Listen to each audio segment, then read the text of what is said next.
बद्रीनाथ चले जाइए। इस समय जोशी मठ से आगे जो कस्बा है पांडुकेश्वर, वहां इस समय उनकी पूजा होती है। भगवान बद्रीनाथ के 6 महीने जब कपाट बंद होते हैं तो 6 महीने उद्धव जी की मूर्ति को ही पालकी में रख के नीचे लाते हैं और उनको भगवान का रूप मानकर ही 6 महीने उनकी पूजा आरती होती है। उद्धव जी बद्रीनाथ में निवास करते हैं लगातार। भगवान श्री कृष्ण ने उनको आदेश दिया था कि बेटा तुम बद्रीनाथ में जाके तप करो। उद्धव जी भगवान के इतने प्रिय हैं कि 12 साल की उम्र से जिस दिन भगवान ने कंस को मारा था और 125 साल की उम्र तक कोई एक व्यक्ति यदि छाया की तरह हमेशा भगवान के साथ रहा है तो उसका नाम उद्धव है। जिसने हमेशा भगवान को घिसा जाने वाला चंदन भगवान को लगाने के बाद अपने माथे पर लगाया है और जिसने हमेशा भगवान के उतरे हुए वस्त्रों की प्रसादी अपने ऊपर धारण की है, उद्धव। इतना रोए उद्धव जी भगवान के जाते समय, प्रभु निराकार की उपासना में हमको आनंद नहीं आएगा। जिसने साक्षात परमात्मा का दर्शन किया हो, आपके ऐसे भक्त निर्गुण ब्रह्म की उपासना कैसे करेंगे? आपके बिना तो आपके भक्त मर जाएंगे प्रभु रो रो के। उन भक्तों के लिए आप कुछ करिए ना। भगवान थोड़े चिंता में पड़ गए और भगवान ने कहा उद्धव मैं उन भक्तों के लिए एक विशेष अनुष्ठान कर रहा हूं। बोले क्या? बोले मैं अपना सारा तेज जो मैंने तुमको उपदेश किया है श्रीमद् भागवत का उसमें स्थापित कर रहा हूं। भगवान स्वयं अपने पूरे तेज के सहित श्रीमद् भागवत में समा गए। भगवान श्री कृष्ण जब साक्षात भगवान इसमें बैठ गए तब से ये पूरी दुनिया में सर्वश्रेष्ठ ग्रंथ और इसके प्रभाव, इसकी मान्यता सर्वश्रेष्ठ हो गई। भगवान की शक्ति 3 ही चीजों में होती है, भगवान के नाम में, भगवान के धाम में और भगवान के ग्रंथ में। नाम तो उनका हम गाएंगे ही। कलयुग में भगवान का धाम कौन सा है? कौन बताएंगे? भगवान के 4 धाम हैं, बद्रीनाथ, रामेश्वरम, द्वारकापुरी और जगन्नाथपुरी। कलयुग का धाम कौन सा है? कौन बताएंगे? हाथ खड़ा करिए। संभल तो कलयुग का धाम अंत में बनेगा यार, अभी तो अवतार होने में बहुत दिन है।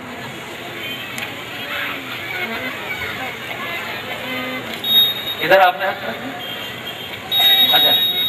अच्छा अच्छा, हमारे मुख्य संयोजक जी बताएंगे, श्री अनु भारद्वाज जी, जगन्नाथ जी। जगन्नाथ, आप उनके लिए एक बार जोरदार तालियां बजा दीजिए। देखिए सतयुग के धाम बद्रीनाथ हैं। ये पंडाल की लाइट अगर जल जाएंगी तो अच्छी लगेंगी, दोनों भगत मिले तो सबकी लाइट जल जाती है। रामेश्वरम। द्वापर के धाम कौन है? द्वारकानाथ। और कलयुग के धाम कौन है? जगन्नाथ। क्यों? क्योंकि भगवान श्री कृष्ण के शरीर को जब अंतिम संस्कार किया गया तो उनके शरीर में उनका हृदय नहीं जला, क्योंकि हृदय में तो राधा रानी थी ना। हृदय कैसे जलता? हृदय में तो भक्ति देवी है। तो हृदय एक मणि के रूप में चमक रहा था, प्रकाशित हो रहा था। वो जो मणि है उसको भगवान का कलेवर कहते हैं और उस मणि की पूजा उड़ीसा में बहुत दिनों तक 4000 साल तक हमारे संतों ने की। जगन्नाथपुरी का जो वर्तमान मंदिर है उससे 300 किलोमीटर अंदर जंगल में नील माधव का मंदिर है जहां उस मणि की पूजा की गई। और 1000 साल पहले उस बहुत बड़ा मंदिर बनवाया जिसको हम जगन्नाथपुरी के नाम से जानते हैं। उस राजा ने अपनी सारी संपत्ति, कलिंग के राजा ने भगवान की भक्ति में अर्पण कर दी और सारी संपत्ति को अर्पण करके इतनी जमीनें और इतना सुंदर मंदिर बनाया। इतनी जमीन जगन्नाथ जी के मंदिर के पास है कि 365 दिन 365 वैरायटीज का चावल बनता है। एक प्रकार का चावल दूसरे दिन नहीं बनता, 365 दिन चावल की वैरायटी रोज बदल जाती है। इतने प्रकार का चावल का बीज वहां संरक्षित है। तो वो मंदिर इसलिए विशेष है कि एवरी 36 ईयर्स, हर 36 साल बाद जब 2 आषाढ़ के महीने एक साथ आते हैं, आप जानते हैं हर तीसरे साल 2 महीने एक साथ आते हैं जिनको हम लौंग का महीना, पुरुषोत्तम मास, अधिक मास इन नामों से पुकारते हैं, मल मास के नाम से। तो जब 2 आषाढ़ के मास एक साथ आते हैं उस समय उड़ीसा में घटना होती है। जगन्नाथपुरी के जो मेन पुजारी होते हैं उसमें किसी एक को सपना आता है और सपने में भगवान उसको बताते हैं कि ये पेड़ में मेरा वास है, इस पेड़ को काट के लाओ, उसकी लकड़ी से मेरी मूर्ति बनाओ। उस पेड़ की खोज होती है, उस पेड़ पर भगवान के चिन्ह पाए जाते हैं, एक सर्प बैठा हुआ मिलता है, उस पेड़ की लकड़ी से मूर्तियां बनती है भगवान की। भगवान जगन्नाथ की मूर्ति लकड़ी की है, उसमें 3 मूर्तियां हैं, सुभद्रा जी की, जगन्नाथ जी की और बलराम जी की। मुरादाबाद वाले उनसे विशेष परिचित है, क्योंकि उनकी रथ यात्रा होती है, जगन्नाथ जी की रथ यात्रा मुरादाबाद में भी। तो वो जो पुजारी होता है, जिसको सपना आता है, जब नई मूर्ति बन जाती है तो विशेष मुहूर्त में पुरानी मूर्ति में से वो पोटली निकाल कर, जिसमें वो भगवान का हृदय, भगवान का कलेवर, भगवान की मणि रखी है, उसको नई मूर्ति में स्थापित करता है और पुरानी मूर्ति को जमीन में समाधि दे देते हैं और नई मूर्ति की स्थापना होती है। तब वही पुजारी उसकी मुख्य पूजा अर्चना करते हैं और ठीक 1 साल के अंदर वो पुजारी, चाहे बूढ़ा हो, चाहे जवान हो, चाहे अधेड़ हो, चाहे प्रौढ़ हो, 1 साल के अंदर उसकी मृत्यु हो जाती है। यदि भगवान उसको अपने धाम में बुला लेते हैं, उसके बड़े उत्सव होते हैं। ये बिल्कुल साक्षात धाम जगन्नाथ जी का धाम है इस पृथ्वी पर, जो कलयुग में है। भगवान ने उद्धव जी को कहा, उद्धव तुम बद्रीनाथ जाके तप करो, और उद्धव जी यहाँ विराजमान है। तो उद्धव जी ने भगवान से पूछा था कि प्रभु, कलयुग के लोग आपके बिना कैसे जीवित रहेंगे प्रभु। तब भगवान ने कुछ क्षण विचार किया और अपने तेज को श्रीमद् भागवत में स्थापित किया। भगवान ने कहा, मेरी शक्ति 3 ही स्थानों पर होगी, या तो मेरे धाम में, या तो मेरे नाम में, और या तो मेरे ग्रंथ में। तो भगवान का धाम जगन्नाथ धाम, चारों धाम ही भगवान के हैं, एक सतयुग का, एक त्रेता का, एक कलयुग का, एक द्वापर का। भगवान का ये ग्रंथ श्रीमद् भागवत, इसलिए इसको ये मत समझिए कि पुस्तक है, ये भगवान की मूर्ति है। तेनेयम वांगमयी मूर्ति प्रत्यक्षा वर्तते हरि, श्रवणात् पाठात् दर्शनात्। आप इसका चाहे सुन लो, चाहे दर्शन कर लो, चाहे पाठ कर लो, हर प्रकार से मंगल ही मंगल करने वाली है। जैसे भगवान की, अभी मैंने बताया, लकड़ी की मूर्ति बनती है, अष्टधातु की, सोने की, चांदी की, ऐसे ही भगवान की शब्दों की मूर्ति है। इसलिए जब यात्रा निकलती है तो यजमान जी अपने सिर पर रख के लाते हैं, तेनेयम वांगमयी मूर्ति प्रत्यक्षा वर्तते हरि। उसको साक्षात भगवान का रूप मानकर ही करना चाहिए। यहां से सबकी समझ में आ गया कि श्रीमद् भागवत की महिमा क्या है। नारद जी ने वो पूरी कथा सुनी है, उस कथा के एक प्रसंग को और सुनाया है, जिसमें कि प्रेत पीड़ा विनाशिनी। किसी ने पूछा कि बड़े बड़े कथावाचकों का, बड़े बड़े संतों का, बड़े बड़े गुरुओं का, बड़े बड़े तीर्थों का उद्धार तो हो गया, लेकिन जो पापी लोग हैं, क्या उनका भी उद्धार इस कथा से हो सकता है? सनकादिक ऋषियों ने कहा, जीवित पापियों की बात छोड़ो, जो मरे हुए पापी हैं उनका भी उद्धार इस कथा से होता है। तब उन्होंने आत्मदेव ब्राह्मण की कथा सुनाई। वो कथा आपने बहुत बार सुनी होगी श्रीमद् भागवत में, और वो कथा मैं आपको आज सुनाऊं कि कल सुनाऊं? 6 बजे आ चुकी आरती का समय है, तो मुख्य संयोजक जी से पूछ लूं, अभी आरती करा दें, क्योंकि माताएं 1 बजे से आई हुई है, इसलिए काफी हिम्मत वाली हैं, अभी तक बैठी हैं। कल आप आनंद के साथ ये कथा में जो भी आपके और परिचित बंधु हैं उन सबको लेकर आइए। साक्षात भगवान की कथा, भगवान जिसमें साक्षात विराजमान है। देखो भैया, एक बात समझ लेना कि हमारा जन्म कहाँ हुआ ये हमने तय नहीं किया, हमारी मृत्यु कब होगी हमने तय नहीं की, हमारी डेट ऑफ बर्थ क्या थी हमने तय नहीं की, हमको कौन से माता पिता मिले हमने तय नहीं किया। ध्यान रखिए, ये पुण्यों से तय होता है कि आपको कौन सा जन्म मिले, किसके घर में जन्म मिले, कौन माता पिता मिले। तो मेरी प्रार्थना है कि पैसा तो सभी कमाते हैं, लेकिन थोड़े पुण्य भी कमाते चलिए। ये 7 दिन का अवसर हमको पुण्य कमाने के लिए प्राप्त हुआ है, इन पुण्यों को हाथ से ना जाने दें। समय से पहले पधारिएगा। 2:30 बजे यहाँ संगीत मंडली उपस्थित हो जाएगी, ठीक 3 बजे कथा प्रारंभ हो जाएगी, मैं आ जाऊंगा, और ठीक 6 बजे आरती होगी। तो आप अपने और भी, क्योंकि आप जो पुण्य कमाएंगे उससे ज्यादा पुण्य आप कमा सकते हैं यदि आप दूसरों को भी इसका निमंत्रण देके इसमें लाएंगे। तो उन सबको निमंत्रण दीजिए। अब मेरे साथ स्तुति गाइए और हम आरती करेंगे। बैठे बैठे इस पत्रक को पीछे पलटिए, इसमें आगे की साइड में ही सामूहिक प्रार्थना कॉलम से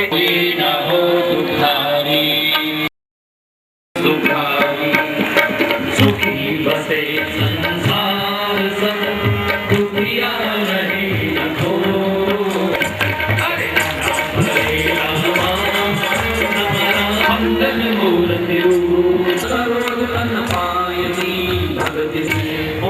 महादेव जी, बोलो भाई सब संतन की, श्री सद्गुरुदेव महाराज की, श्री व्यास जी सुखदेव जी महाराज की, आज के आनंद की, राम गंगा मैया की। नमः पार्वती पते, हर हर महादेव। हुए हमारे संत प्रवर श्री भगवत प्रिय जी महाराज, जो वंश गोपाल तीर्थ संबल से पधारे, श्री सुरेश जी भाई साहब जो लखनऊ से पधारे, और हमारे आदरणीय श्री जोशी जी जो हमारे विप्र बंधुओं के सुख के आप सबको सूचना देंगे, और उसके बाद हम लोग आते हैं। धन्यवाद। कभी बात नहीं थे को प्रकाश किया, जो नीचे से ही आरती करेंगे। श्री भगवत प्रिय जी एवं श्री सुरेश चंद्र जी, संपर्क प्रमुख राष्ट्रीय स्वयंसेवक संघ, डॉक्टर ममता जी, मुख्य यजमान श्री नथुराम कश्यप जी एवं श्री राम प्रसाद कश्यप जी, एवं इनके साथी बाला हूं डॉक्टर विनीत गुप्ता, डॉक्टर राजन गुप्ता, नीचे से आरती में सम्मिलित होंगे। श्री चंद्र प्रजापति, राम जी गुप्ता, श्री चेतन कश्यप, श्री उमेश त्रिवेदी जी, मुकेश सिसोदिया जी, बलवंत कश्यप, श्री ललित मिश्रा, अभिनव मिश्रा, हरिबाबू कश्यप, श्री सुभाष चंद्र शर्मा बेन बिहार, श्री ओमवीर सिंह जी, श्री शैलेंद्र यादव मंत्री जी प्रेमनगर, श्री संजय अग्रवाल नवीन नगर, चंद्रपाल कश्यप, राहुल भटनागर, योगेश शर्मा सपत्नी, रीमा गुप्ता। आप सभी लोग नीचे से आरती में भाग लेंगे। जिन भक्तनियों ने बाबा की गोविंद को प्राण सो प्यारो, इन पर प्राण लिखा भरी, आरती बाज कृष्ण की,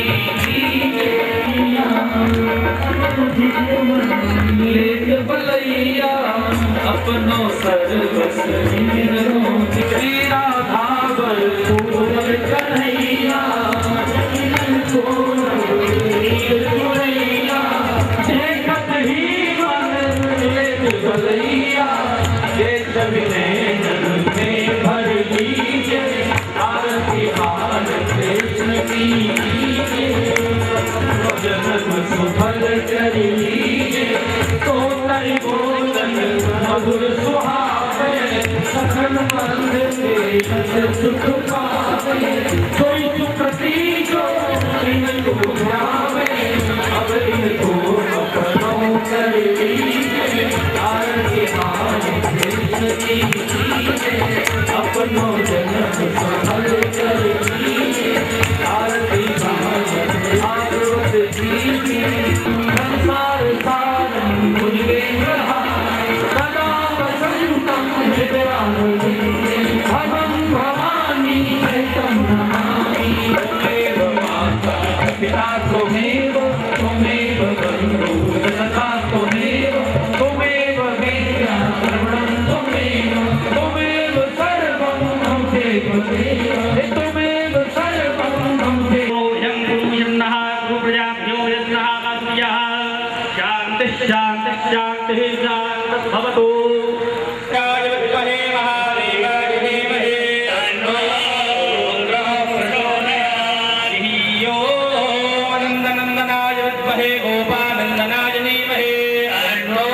कृष्ण प्रचोदयात्, कृष्ण प्रियायै धीमहि, तन्नो श्री राधे प्रचोदयात्।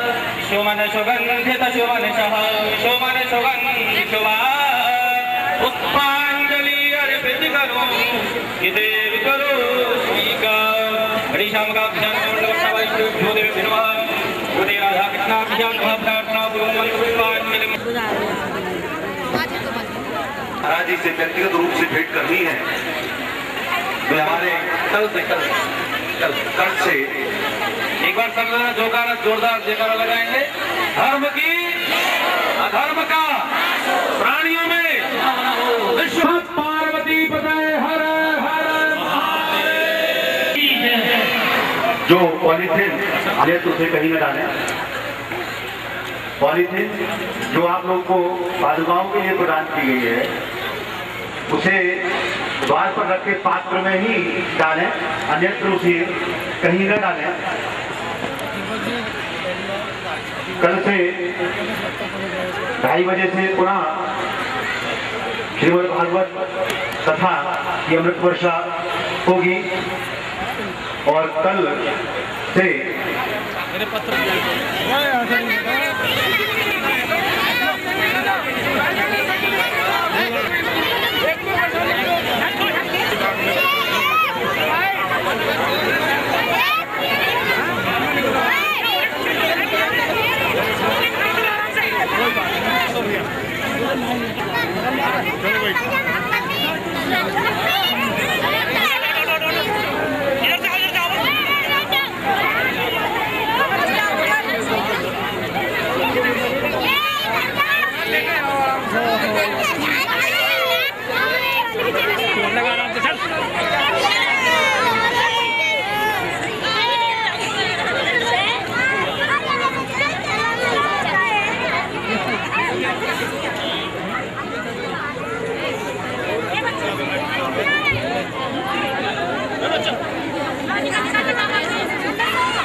अपने बीच में श्रद्धेय आत्मकृष्ण भारद्वाज जी महाराज पधार चुके हैं।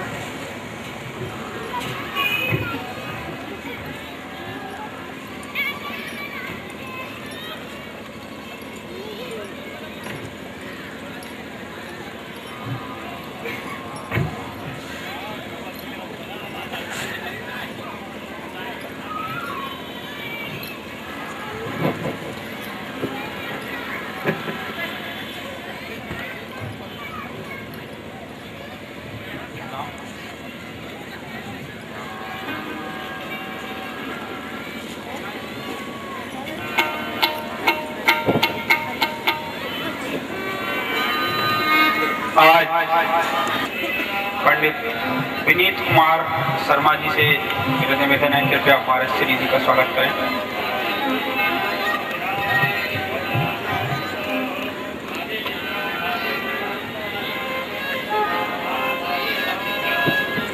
अपने युवा मंडल के जो यहाँ पे कार्यकर्ता उपस्थित हैं, मेरा उनसे निवेदन है कृपया वो श्री चेतन कश्यप,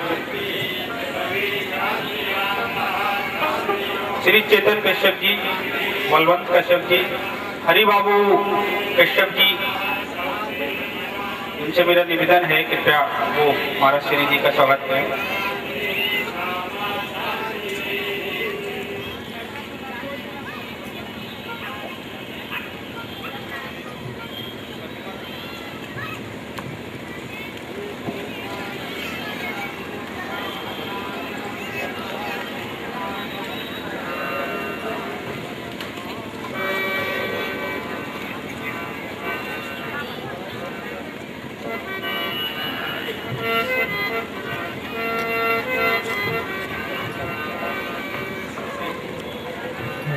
श्री एन के गुप्ता जी, नवीन नगर, उनसे मेरा निवेदन है क्या श्री महाराज श्री जी का स्वागत करें।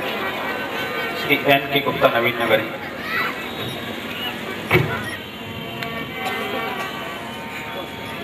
नटवरना गरनंदा जय जय राधे गोविंद, नटवरना गरनंदा जय जय राधे गोविंद, राधे गोविंदा जय जय राधे गोविंदा, राधे गोविंदा